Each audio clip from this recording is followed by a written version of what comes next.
Welcome. In this quick tutorial we are going to show you that how to get TikTok diamonds.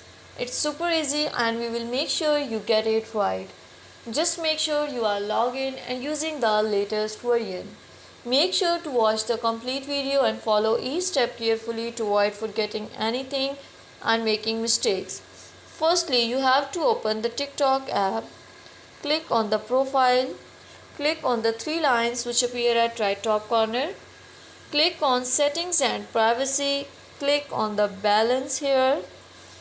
And you can see here coins when you have to increase coins.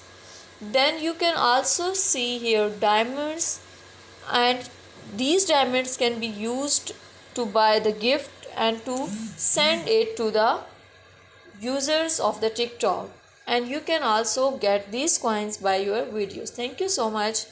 That was all. Please consider showing your support by commenting, liking, sharing and subscribing to our channel for more valuable content in the future.